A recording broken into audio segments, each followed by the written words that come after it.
টেলিপাড়ায় যেমন নতুন বিয়ের খবর সামনে আসছে, তেমনি জানা যাচ্ছে 10 বছরের দীর্ঘ দাম্পত্য শেষ হবার খবরটা। সদ্য সংসার ভেঙেছে সুদীপ পৃথার। এবার তাদের ডিভোর্সের পরে টেলিপাড়ায় যে কাপেলের মধ্যে বিচ্ছেদের চর্চা শোনা গেল, তারা হলেন জয়জিৎ ব্যানার্জি এবং তার স্ত্রী শ্রেয়া ব্যানার্জি। বেশ কদিন আগেও একবার তাদের মধ্যে মনোমালিন্যের কথা সামনে আসে।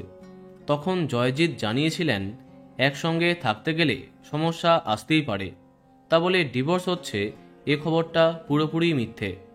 তাহলে আবার কেন তাদের মধ্যে বিচ্ছেদের চর্চা? আর এবার কি বললেন জয়জিৎ? সম্প্রতি কদিন আগে সপরিবারে ঘুরতে যান জয়জিৎ। সেখানে বাবা এবং ছেলেকে দেখা যায়, তবে সেখানে ছিলেন না তার স্ত্রী শ্রেয়া। তারপরে আবার জল্পনা আরম্ভ হয়, তাহলে কি তাদের মধ্যে দূরত্ব বেড়েছে?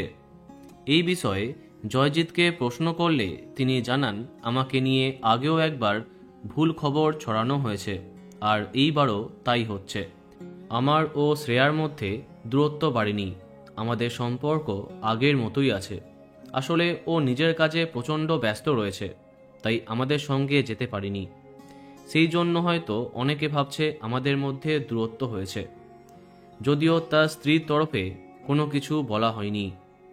বন্ধুরা, ভিডিওটি এইটুকুই।